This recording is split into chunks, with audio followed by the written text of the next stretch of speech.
चलिए अब आगे की खबरों का रुख करते हैं। दिल्ली के मुख्यमंत्री अरविंद केजरीवाल 177 दिनों के बाद तिहाड़ जेल से रिहा हो गए हैं। ढोल नगाड़ों के साथ मुख्यमंत्री अरविंद केजरीवाल तिहाड़ जेल से बाहर आए, जिसके बाद उनका जोरदार स्वागत किया गया। तिहाड़ जेल के बाहर पार्टी के बड़े नेताओं ने मुख्यमंत्री को रिसीव किया। इस दौरान मुख्यमंत्री की पत्नी सुनीता केजरीवाल और उनकी बेटी भी मौजूद रहीं। जेल से रिहा के बाद केजरीवाल चंदगी राम अखाड़ा पहुंचे और फिर वहां से उनका रोड शो शुरू हुआ, जो कि मुख्यमंत्री हाउस पर खत्म हुआ। इससे पहले सुप्रीम कोर्ट में 2 जजों की खंडपीठ ने अरविंद केजरीवाल को जमानत पर रिहा करने का फैसला सुनाया था। जस्टिस उज्जवल भुइया ने सीबीआई ने गिरफ्तारी के समय पर गंभीर सवाल उठाते हुए केंद्रीय एजेंसी द्वारा देर से की गई गिरफ्तारी को अनुचित ठहराया।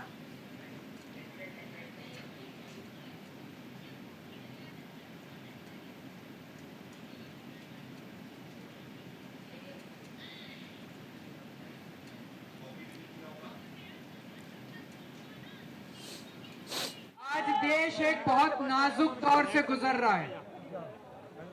केजरीवाल बहुत छोटी चीज है, केजरीवाल इंपॉर्टेंट नहीं है, देश इंपॉर्टेंट है। हेलो, देश के अंदर कुछ लोग, कुछ राष्ट्र विरोधी ताकतें देश को अंदर से कमजोर करने की कोशिश कर रही हैं, देश को बांटने की कोशिश कर रही हैं, भाई को भाई से लड़ाने की कोशिश कर रही हैं, जुडिशरी को कमजोर करने की कोशिश की जा रही है, न्याय व्यवस्था को कमजोर करने की कोशिश की जा रही है, जजों को डराया धमकाया जा रहा है। आज देश के अंदर इलेक्शन कमीशन को कमजोर करने की कोशिश की जा रही है, ईडी पे कब्जा किया जा रहा है, सीबीआई पे कब्जा किया जा रहा है। देश को अंदर से कमजोर करने की कुछ राष्ट्र विरोधी ताकतें कोशिश कर रही हैं। हमें इसका मुकाबला करना है दोस्तों। हरियाणा के मुख्यमंत्री नायब सिंह सैनी ने हमारे सहयोगी पीयूष शुक्ला से खास बातचीत की। इस दौरान उन्होंने कहा कि हरियाणा में 10 सालों का विकास दिख रहा है, और क्या कुछ कहा आपको सुनवाते हैं। हमारे साथ हरियाणा के मुख्यमंत्री नायब सिंह सैनी साहब मौजूद हैं। सर, कैसा चल रहा चुनाव? देखिए, चुनाव ज़बरदस्त चल रहा है और हरियाणा के लोगों में आज इस बात को लेकर के एक चर्चा कि भारतीय जनता पार्टी की सरकार नरेंद्र मोदी जी के नेतृत्व में हरियाणा में भी तीसरी बार डबल इंजन की सरकार बनाएंगे, और लोगों में एक उत्साह जोश है, क्योंकि पिछले 10 वर्षों में जो काम किए हैं बिना भेदभाव के काम हुए, गरीब तक योजना का लाभ पहुंचा है, योजनाबद्ध तरीके से पहुंचा है। कांग्रेस के समय में योजना बनती थी, लीक हो जाती थी, भ्रष्टाचार की भेंट चढ़ जाती थी, लोग देखते रहते थे, परंतु योजनाबद्ध तरीके से आज उन तक लाभ पहुंचा है। आप किसी भी क्षेत्र के अंदर लेंगे, आज चाहे प्रधानमंत्री आवास योजना है, चाहे प्रधानमंत्री आयुष्मान योजना है, प्रधानमंत्री किसान सम्मान निधि है, किसी भी क्षेत्र के अंदर अगर आप लोग देखेंगे सीधा डायरेक्ट लाभ योजना का व्यक्ति तक पहुंच रहा है। और इसका मेन कारण ये है कि लोगों ने ये पहली बार आज़ादी के बाद देखा है कि मोदी के नेतृत्व में सीधा लाभ घर तक व्यक्ति के पहुंचा है, जिसमें कोई कहीं बीच में लीकेज नहीं है। सर, हुड्डा जी ने कहा है कि एजेंसियों का आप लोग सहारा लेते हैं, सहारा लेके अपनी सरकार बचाते हैं और सरकार चलाते भी हैं। आज उनका बयान है सर। देखिए, हुड्डा जी बेचारे भ्रष्टाचार के उसमें फंसे हुए हैं और वो बखड़ाए हुए हैं। इवन उनको तो रात में सपने में भी दिखती है एजेंसी बीजेपी लोग दिखा, उन्हें तो सपने में भी दिखती है कौन आ गया रात में, कौन नहीं आ गया। गलत काम किए हैं, अगर गलत काम ना किए कौन छेड़ेगा। आराम की नींद सोना, 850 करोड़ रुपए की संपत्ति कुर्क होगी, ये किसी गरीब के ऊपर खर्च होना था ना, पैसा नहीं हुआ। विकास के ऊपर खर्च होना था ना, पैसा नहीं हुआ। उसको तो सपने में दिखेगी एजेंसी है, और फिर आरोप लगाएंगे, जब आँख खुलेगी तो दिखेगी बीजेपी ने भेज दी है। ये हालात। कितनी सीटें इस बार जीत जाएंगे सर? बड़े मैंडेट के साथ तीसरी बार सरकार आ रही है। तो देखिए, नायब सिंह सैनी जी इस वक्त भारतीय जनता पार्टी के हरियाणा के प्रदेश कार्यालय से निकलते हुए और उन्होंने न्यूज़ इंडिया के साथ एक्सक्लूसिव बातचीत की है और बातचीत में कहा है कि हरियाणा ने 10 साल में विकास देखा है और आने वाले 5 साल में भी हरियाणा में भारतीय जनता पार्टी की ही सरकार बनेगी, हमें पूर्ण विश्वास है। न्यूज़ इंडिया के लिए कैमरा पर्सन आकाश के साथ अजस्र पीयूष शुक्ला, रोहतक। हरियाणा में 5 अक्टूबर को विधानसभा चुनाव के लिए वोटिंग होगी। मुख्यमंत्री नायब सिंह सैनी लगातार युद्ध स्तर पर प्रचार प्रसार कर रहे हैं ताकि हरियाणा में बीजेपी प्रचंड तौर पर हैट्रिक लगा सके। इसी को लेकर त्रिपुरा के पूर्व मुख्यमंत्री के और हरियाणा बीजेपी के चुनाव प्रभारी विप्ल देव से हमारे सहयोगी पीयूष शुक्ला ने खास बातचीत की। क्या कुछ कहा, सुनवाते हैं। विप्लव देव जी हमारे साथ मौजूद हैं। सर, हरियाणा को देखकर क्या लग रहा है? लगातार आप लोग क्षेत्र में हैं, बने हुए हैं, लोगों से बातचीत कर रहे हैं। आपको क्या लग रहा है? आप भी तो हरियाणा में आए, बोले आप। सर, मैं आया हूं हरियाणा में और लगातार लोगों से बात कर रहा हूं। आपको सर, हमारे लगने से नहीं, आपको क्या लग रहा है? क्योंकि 10 साल आपने काम किया। देखो, हमारे लगने से नहीं होगा, आप लोगों से कैसा लगता है उसी के ऊपर भरोसा हम करते हैं। और मेरा भरोसा है नायब सिंह सैनी के नेतृत्व में एक सरल साधारण मुख्यमंत्री मिला है हरियाणा को और लोग उनको देखना चाहता है। अभी उन्होंने काम शुरू किया। देखो कितना कम समय में देश में सबसे ज़्यादा एमएसपी फसल में उन्होंने दिया, किसानों के लिए कितना सारी पैकेज दे दिया। लोग इलेक्शन के पहले लोभ लुभावना स्कीम घोषणा करता है, देता नहीं, इन्होंने दे दिया। लोगों ने देखा, मैंने देखा हरियाणा के गाँव में हो शहर में हो, लोगों के मन में नायब सिंह सैनी को एक बार परखना चाहता है क्या चीज़ है, आया है क्या करेगा, अभी तो शुरू किया। तो मुझे लगता है नायब सिंह सैनी जी को जनता का विश्वास और भरोसा और आशीर्वाद मिलने वाले हैं और भारतीय जनता पार्टी के जनताओं को सरकार बनने वाले हैं। सर, सरकार बनने वाली है, लेकिन हुड्डा की तरफ से अभी आज एक बयान आया। उन्होंने कहा कि आप लोग एजेंसी का सहारा लेके अपनी सरकार जोड़ तोड़ के बनाने की जुगत में लगे रहते हैं। देखिए, इसका मतलब उनको अभी डर लग गया जो तोड़ फोड़ करके बीजेपी सरकार बना लेगा। जो सरकार में आने वाले वो तोड़ फोड़ में नहीं डरता है, क्योंकि हम लोग इसमें पढ़ते नहीं। हम जानते हैं हमारे सरकार बनने वाले ना हमको कोई तोड़ सकता है ना हमको कोई मोड़ सकता है। हमको तोड़ सकता है, मोड़ सकता है सिर्फ जनता कर सकता है, हुड्डा नहीं कर सकता। ये खबर आ रही है कि हुड्डा जी की कांग्रेस आला कमान से एक बैठक हो रही है। कुछ सीटों पर अभी 16 तारीख तक नाम वापस लेके नामांकन होना है, तो उसके लिए वो रणनीति बना रहे हैं कि नाम बदल लेंगे। देखिए, नाम बदल लेंगे ऐसा नहीं होगा। और कैसे होगा? स्क्रूटनी के बाद कैसे होगा? हो ही नहीं सकता। स्क्रूटनी आज हो गया, स्क्रूटनी के बाद अभी सिर्फ नाम वापस ले सकते हैं। और हुड्डा जी वापस लेकर और गठबंधन की बात करी जा रही है, वापस लेके दे नहीं सकता ना। न्यूज़ इंडिया के लिए कैमरा पर्सन आकाश के साथ अजस्र पीयूष शुक्ला, रोहतक। केंद्र सरकार ने अंडमान और निकोबार द्वीप समूह की राजधानी पोर्ट ब्लेयर का नाम बदलकर श्री विजयपुरम कर दिया है। केंद्रीय गृह मंत्री अमित शाह ने इसकी घोषणा की। अमित शाह ने सोशल मीडिया प्लेटफॉर्म एक्स पर पोस्ट के माध्यम से इसकी जानकारी देते हुए लिखा कि देश को गुलामी के सभी प्रतीकों से मुक्ति दिलाने के लिए प्रधानमंत्री नरेंद्र मोदी जी ने जो संकल्प लिया था उसे हम पूरा कर रहे हैं। प्रधानमंत्री नरेंद्र मोदी जी के संकल्प से प्रेरित होकर आज गृह मंत्रालय ने पोर्ट ब्लेयर का नाम श्री विजयपुरम करने का निर्णय लिया है। श्री विजयपुरम नाम हमारे स्वाधीनता के संघर्ष और इसमें अंडमान और निकोबार के योगदान को दर्शाता है कि किस तरीके से देश में उन्होंने अपना योगदान दिया। ये तमाम बातें अपने सोशल मीडिया प्लेटफॉर्म एक्स पर उन्होंने पोस्ट की। हरियाणा विधानसभा चुनाव को लेकर सभी दलों ने कमर कस ली है। पक्ष और विपक्ष लगातार एक दूसरे पर आरोप लगा रहे हैं। वहीं भारतीय जनता पार्टी हाईकमान से लेकर बूथ स्तर के कार्यकर्ता भी अपने अपने क्षेत्र में बीजेपी का प्रचार प्रसार कर रहे हैं। इसी दौरान न्यूज़ इंडिया के सहयोगी पीयूष शुक्ला ने हरियाणा बीजेपी प्रदेश अध्यक्ष मोहन लाल बड़ौली से विधानसभा चुनाव को लेकर खास बातचीत की। क्या कुछ कहा, आपको सुनवाते हैं। विधानसभा चुनाव का समर छिड़ चुका है, चुनावी दंगल चल रहा है और सभी पार्टियों ने अपना मोर्चा खोल लिया है। ऐसे में हर पार्टी इस चुनावी जंग को जीतने की पूरी कोशिश कर रही है। भारतीय जनता पार्टी 10 सालों से प्रदेश में शासन में है। भारतीय जनता पार्टी इस बार हैट्रिक बनाने की फिराक में है। हमारे साथ भारतीय जनता पार्टी के हरियाणा के प्रदेश अध्यक्ष मोहन लाल बड़ौली जी मौजूद हैं। सर, बहुत बहुत स्वागत है न्यूज़ इंडिया। जी स्वागत पीयूष जी, आपका भी। आप यहाँ पहुँचे और सभी आपके दर्शकों को जय श्री राम।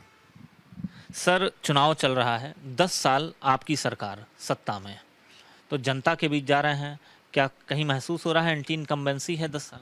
10 साल की जो हरियाणा प्रदेश में जन कल्याण के काम को लेके, हरियाणा के विकास को लेके, किसान की, गरीब की, महिला की और युवाओं की चिंता करने वाली सरकार लगातार 10 वर्षों से हरियाणा प्रदेश में रही है।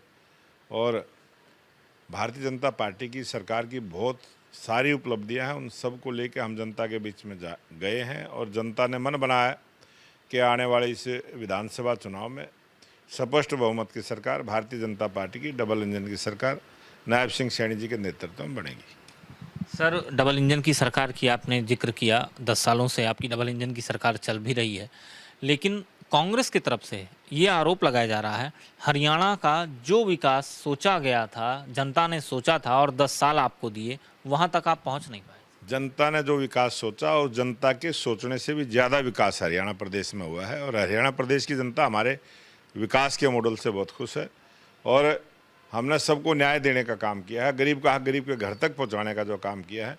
और आज गरीब आदमी, किसान, महिला, युवा सभी इस बात को मानते हैं कि एक बहुत पारदर्शिता के साथ सबको न्याय करने वाली सरकार लगातार 10 वर्षों से रही है।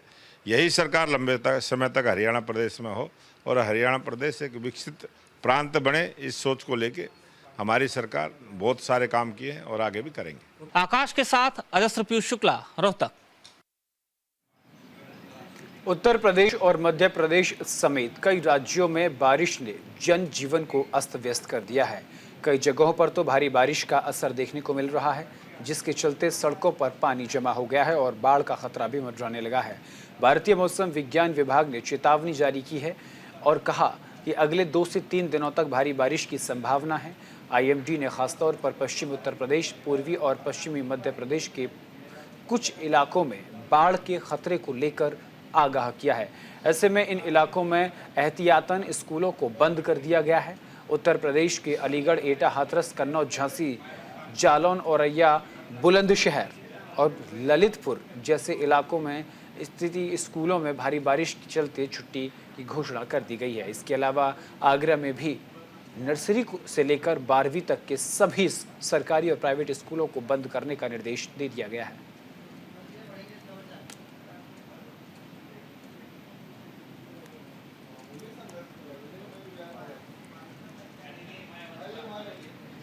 भारी बारिश के चलते गंगा नदी का जलस्तर चेतावनी स्तर पर पहुंच गया है, जिसे लेकर प्रशासन की ओर से तटीय इलाकों में लोगों को अलर्ट किया जा रहा है और लोगों से अपील की है कि बिना किसी जरूरी कारणों के घर से बाहर ना निकलें। वहीं जल पुलिस के हेड कांस्टेबल हरीश गोसाई ने बताया कि कल सुबह से ही ऋषिकेश और इसके आसपास के इलाकों में भारी बारिश हो रही है। सुरक्षा को लेकर उनकी टीम पूरी तरह से सतर्क है।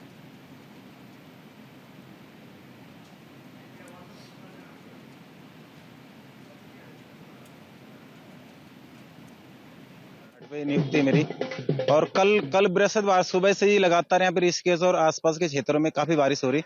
सुबह दिन तक तो कल तो नॉर्मल था पानी, लेकिन कल शाम से बढ़ना शुरू हुआ और हम पूरी रात भर यहाँ पे अनाउंस करवाते रहे। सुबह हमने एक बार फिर बस्ती में जाके और त्रिवेणी घाट के आसपास जो लोग घाटों पे रह रहे या स्नान करने आ रहे श्रद्धालु, तो उनको हमने अनाउंसमेंट करके और उधर जाके वहाँ पे उनको अलर्ट करवाया।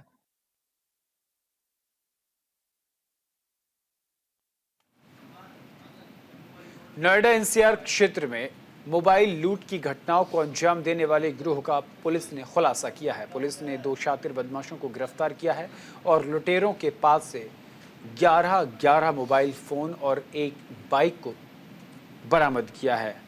इसी को लेकर हमारे संवाददाता हरि ने नोएडा के ADCP मनीष कुमार मिश्रा से खास बातचीत की।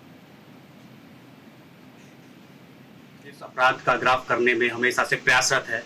इसी मुहिम में नोएडा 49 थाना से कुछ अपराधी पकड़े गए हैं। इसकी विस्तृत जानकारी देने के लिए हमारे साथ है नोएडा ADCP मनीष कुमार मिश्रा। सर, अभी 49 थाना से जो अपराधी पकड़े गए हैं, किस तरह के अपराध करते थे और क्या है इसकी जानकारी? ये एक टीम लगाई गई थी जो स्नैचर्स हैं, मोबाइल स्नैचर्स, इनके विरुद्ध चेकिंग अभियान चलाया गया था पुलिस कमिश्नर गौतम बुद्ध निर्देशन में, जिसमें रात में 49 की पुलिस को इसी नेतृत्व में सफलता मिली है। 2 लड़के पकड़े गए हैं। इनके पास से 11 मोबाइल बरामद हुआ है। एक मोटरसाइकिल चोरी की है जो गाजियाबाद विजयनगर से चोरी की गई थी, वो बरामद हुई है। ये नए लड़के हैं, अपराध के प्रति कि इनका आकर्षण बढ़ा था। अभी हाल में इनके द्वारा अपराध करना शुरू किया गया था, जैसा कि पुलिस से ज्ञात हुआ है। बुलंदशहर सियाना के रहने वाले हैं। अभी तक ये मुंबई में रहते थे। मुंबई से आकर यहाँ उन्होंने अपराध शुरू किया था। अपराध करने के पश्चात पुनः इनका मुंबई जाने का प्लान था। इनको गिरफ्तार किया गया है, इनको न्यायिक वृक्षण में भेज दिया गया है, वैधानिक कार्रवाई की जाएगी। क्या क्या बरामद हुआ सर? 11 मोबाइल बरामद किए गए। इनके द्वारा विभिन्न जगहों से छीने गए थे। एक मोटरसाइकिल बरामद की गई, एक चोरी की है। बाकी और हम लोग गहन पूछताछ करेंगे। तो ये थे एडीसीपी मनीष कुमार मिश्र, अपराधियों पर किस तरीके से शिकंजा कस रहे हैं। नोएडा से क्या है न्यूज़ एडियो। मदरसों के खिलाफ उत्तर प्रदेश सरकार की ओर से शुरू की गई कार्यवाही के चलते अब खुद मदरसा संचालक प्रस्ताव देकर अपने मान्यताएं वापस ले रहे हैं। गोंडा जिले में भी 20 मदरसे संचालकों ने अपनी मदरसा कमेटी की बैठक करके मान्यता खत्म करने को लेकर गोंडा अल्पसंख्यक विभाग को प्रस्ताव भेजा। गोंडा अल्पसंख्यक विभाग की ओर से इन सभी 20 मदरसों की मान्यता रद्द करने के लिए मदरसा बोर्ड को रिपोर्ट भेज दी थी। मदरसा बोर्ड की बैठक में इन सभी मदरसों की मान्यता रद्द करने को लेकर सहमति व्यक्त की गई है। ये तस्वीर हम आपको लगातार दिखा रहे हैं।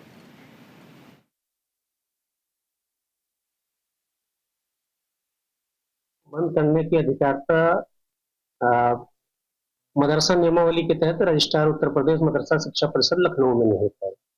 जनपद गोंडा में टोटल 16 मदरसों की मान्यता के प्रस्ताव निरस्त के लिए गए हैं और बाकी शेष 4 मदरसों के प्रस्ताव जा रहे हैं। टोटल 20 प्रस्ताव मान्यता प्रत्याहरण के लिए रजिस्ट्रार के यहाँ प्रेषित किए जा रहे हैं और जो भी आ रहे हैं प्रस्ताव या जो आगे आएंगे उनको जो है मान्यता प्रत्याहरण के लिए रजिस्ट्रार को प्रेषित कर दिया जाएगा। खबर बिहार से है, जहां एक बार फिर से मिड डे मील खाने से बच्चे बीमार पड़ गए। इस बार ये मामला नालंदा जिले से सामने आया। आनंद फानन में 23 बच्चों को अस्पताल में भर्ती कराया गया, जहां सभी खतरे से बाहर हैं। हालांकि इस घटना के बाद स्कूल प्रशासन और प्रखंड शिक्षा पदाधिकारी के हाथ पांव फूलने लगे। पूरी घटना हिलसा अनुमंडल के मध्य विद्यालय हरबंसपुर मंडवा का है, जहां खाने में छिपकली मिलने से स्कूल के 23 से ज़्यादा बच्चे बीमार हो गए, जिन्हें इलाज के लिए हिलसा अनुमंडलीय अस्पताल में भर्ती कराया गया है। जैसे ही इस बात की जानकारी बच्चों के परिजनों को मिली तो वे अपने बच्चों को देखने के लिए अस्पताल पहुंचे, जिससे पूरा अस्पताल में अफरा तफरी का माहौल बन गया। खबर गुजरात से है, जहां दाहोद में एक शख्स के साथ 55 लाख की धोखाधड़ी का मामला सामने आया है। शख्स से पेट्रोल पंप चालू कराने का लालच देकर ठगी की गई। आरोपी ने इंडियन ऑयल की फर्जी वेबसाइट बनाकर पीड़ित शख्स को अपने जाल में फंसाया। उसके बाद उसके साथ धोखाधड़ी की घटना को अंजाम दिया गया। वहीं पुलिस ने आरोपी को लखनऊ से गिरफ्तार कर लिया। गिरफ्तार किया गया आरोपी मूल रूप से बिहार का रहने वाला है। बहराइच जिले के महसी इलाके के अलग अलग गांवों में भेड़िए ने हमला कर 2 महिलाओं को घायल कर दिया। दोनों महिलाओं का इलाज अस्पताल में चल रहा है।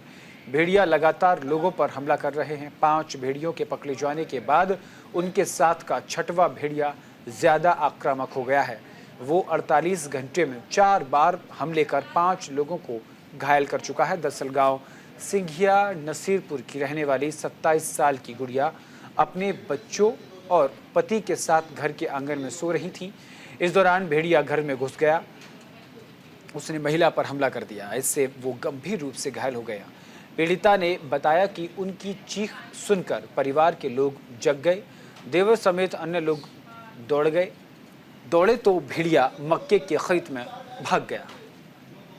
जानकारी मिलने पर वन विभाग के रेंजर शाकिब अंसारी भी गांव में पहुंची। उन्होंने परिजनों समेत ग्रामीणों से जानकारी ली, जिसके बाद महिला को आनंद फानन में अस्पताल में भर्ती कराया गया। वहीं गांव में अफरा तफरी के माहौल देखकर अफसरों की टीम रात भर पेट्रोलिंग करने पहुंची। भेड़िया के हमले से बचाव का ग्रामीणों को सुझाव देने लगी और जागरूकता अभियान चला रही है। साथ ही वन विभाग ने लिखित बयान भी जारी किया है।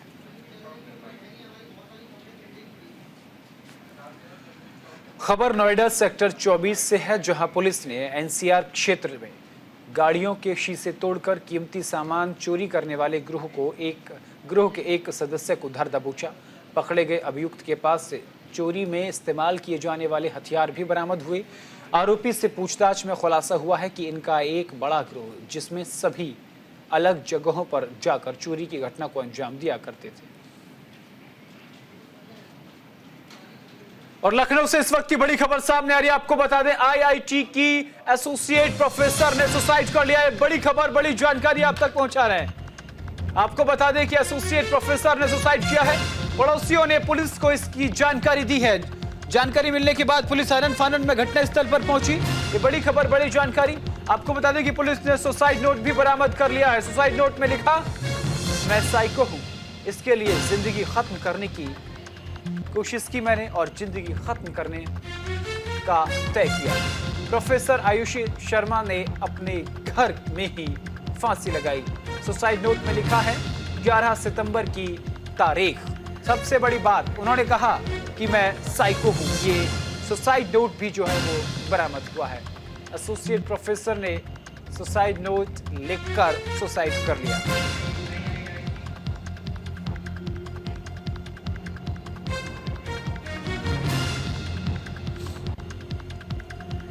और खबर गुजरात से सामने आ रही है, जहां गांधीनगर में देहगाम मवेशो नदी में 10 लोग डूब गए, जिसमें 8 लोगों की मौत हो गई। दरअसल ये हादसा गणपति विसर्जन के दौरान हुआ। आपको बता दें कि मौके पर पुलिस की टीम मौजूद रही। 8 लोगों के शव को बाहर निकाला गया और अन्य 2 की तलाश जारी है।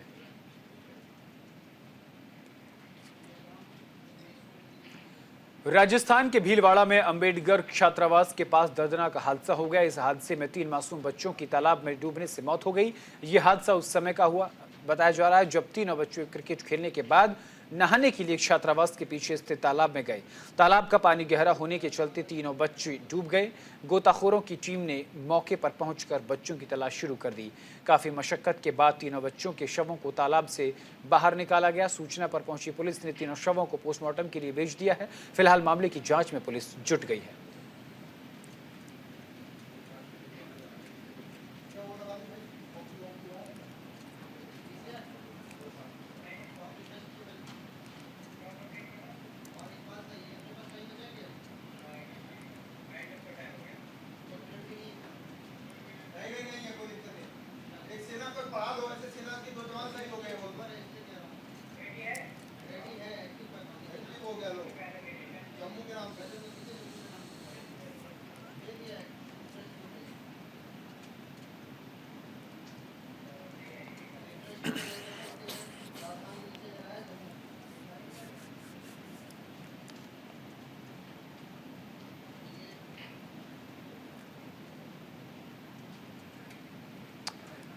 आपको बता दें कि गणपति विसर्जन के दौरान 3 बच्चों की भी मौत की दुखद भरी खबर सामने आ रही है।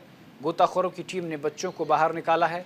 ये तस्वीरें हम आपको दिखा नहीं सकते, लेकिन आप समझ जरूर सकते हैं कि गोताखोर मृतकों को जो है वो बाहर निकाल रहे हैं। कुछ लोगों में सांस बाकी है तो उनको बचाने की भी कोशिश जो है वो की जा रही है। ये तस्वीरें लगातार हम आपको दिखा रहे हैं।